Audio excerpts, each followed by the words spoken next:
నరేంద్ర మోడీ దేశంలోనే అత్యంత ప్రజాదరణ ఉన్న రాజకీయ నాయకుడు.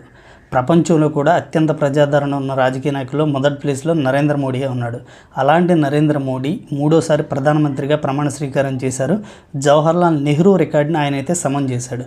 దాంతోపాటుగా స్వతంత్రం వచ్చిన దగ్గర నుంచి ఏ ప్రధానమంత్రి చేయని పని ఒకటి నరేంద్ర మోడీ చేసి మొట్టమొదటి ప్రధానమంత్రిగా నరేంద్ర మోడీ చరిత్రలో నిలిచిపోయాడు. ఆ విషయం ఏంటి అని చూస్తే, స్వతంత్రం వచ్చిన దగ్గర నుంచి కూడా ప్రతి ప్రధానమంత్రి తన క్యాబినెట్లో ఖచ్చితంగా ఒక ముస్లిం కమ్యూనిటీకి చెందిన వ్యక్తికి అయితే స్థానం కల్పిస్తూ వచ్చారు. ఇందిరాగాంధీ కానీ, జవహర్లాల్ నెహ్రూ కానీ, దేవగౌడ, వాజ్పేయి ఇలా ఎవరిని తీసుకున్నా సరే ఒక ముస్లిం కమ్యూనిటీకి చెందిన వ్యక్తిని తన మంత్రివర్గంలో చోటు కల్పిస్తూ ఉన్నారు. అయితే ప్రధానమంత్రి నరేంద్ర మోడీ మాత్రం ముస్లింలని ఖచ్చితంగా ఇగ్నోర్ చేశారని చూడొచ్చు. ఈసారి మంత్రివర్గ విస్తరణలో ఆయన మొదటిసారి ప్రధానమంత్రి అయినప్పుడు ఇద్దరు ముస్లింలకైతే మంత్రివర్గంలో చోటు కల్పించారు. రెండోసారి ప్రధానమంత్రి అయినప్పుడు ఒక ముస్లింకి అయితే మంత్రివర్గంలో చోటు కల్పించారు. కానీ మూడోసారి ప్రధానమంత్రిగా ప్రమాణ స్వీకారం చేసినప్పుడు తనతో పాటుగా దాదాపుగా 71 మందిని మంత్రులుగా ప్రమాణ స్వీకారం చేయించారు.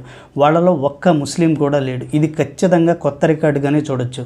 మన దేశంలో అన్ని కులాలు, అన్ని మతాలు ఐక్యంగా కలిసి ఉండే ఈ దేశంలో అన్ని కులాలకి, అన్ని మతాలకి ప్రతి ఒక్కళ్ళు ప్రాతినిధ్యం ఇస్తూ ఉంటారు. రాష్ట్రాల్లో క్యాబినెట్లో అయినవ్వండి, దేశంలో క్యాబినెట్లో అయినవ్వండి. కానీ ప్రధానమంత్రి మాత్రం ఈసారి ఖచ్చితంగా ముస్లింలకు ఛాన్స్ ఇవ్వకూడదని ఫిక్స్ అయ్యారో లేక అవకాశం ఇవ్వలేదో తెలియదు, కానీ తన క్యాబినెట్లో మాత్రం ముస్లింలకు అయితే ఛాన్స్ ఇవ్వలేదు. అయితే ఇదే పందాన్ని 5 సంవత్సరాలు నరేంద్ర మోడీ కొనసాగిస్తాడా లేదా అంటే డౌట్గానే చూడొచ్చు.